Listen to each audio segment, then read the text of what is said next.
Hey, okay, so let's talk about some completing the square to solve an equation. The first one, we have x minus 3 in parentheses being squared equals 49. The first thing we want to do, since we're solving an equation, we want to work from the outside in. So we're going to start by getting rid of that exponent. And remember that the opposite of squaring a number or a quantity is to take the square root of that number. So we're going to be taking the square root of both sides of our equation to solve it.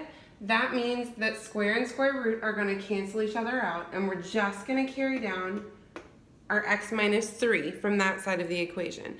Now on the other side, the square root of 49 is 7, but you have to keep in mind that even though 7 squared is 49, also negative 7 when I square it is going to give us positive 49. So we need plus or minus 7 when we take the square root to solve an equation. Plus or minus, you have to remember that for your next step. Okay, so what that means is I can now separate this into two equations. X minus 3 equals 7 and x minus 3 equals negative 7. Okay, so here in both cases I'm just going to add 3 to both sides to solve, and I get x equals 10 for the first one, and for the second one, if I add 3 to both sides, I get x equals negative 4. You can always plug them into your original equation, 10 minus 3, square it, and you should get 49. Negative 4 minus 3, square it, when you should also get 49 for that one. So that's how you know that your answer is right. On the other one, we're going to solve it by completing the square. So keep in mind that if I take the two steps of completing the square are, first you're going to take your middle term, which in this case is 1/2 x. You're going to divide it by 2, and then you're going to square it. So when we divide 1/2 by 2, we get 1/4. And when we square that, we get 1/16, because 1/4 times 1/4 would be 1/16. So that's how I know this is actually already a perfect square trinomial.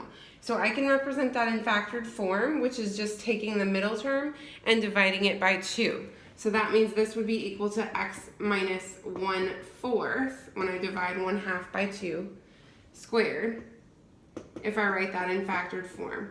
Okay, so now this equation, even though it involves a fraction, looks similar to the other one. So if I go take the square root, just like I did on the other one, to get rid of my exponent, I have x minus 1/4 equals plus or minus, and the square root of 4 would be 2, the square root of 9 would be 3, and I have x minus 1/4 equals positive or negative 2/3. So now I'm ready to split my equations apart, and I have x minus 1/4 equals 2/3, and if I add 1/4 to both sides,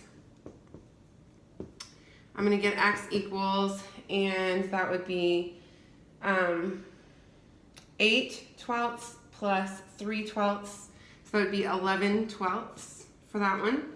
And then for the other one, if x minus 1/4 equals negative 2/3,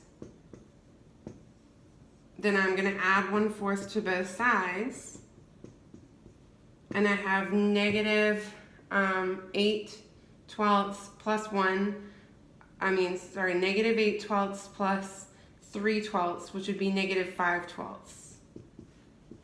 And again, you could plug either one of these solutions in to the original problem, and you should be able to get what is on the other side of the equation.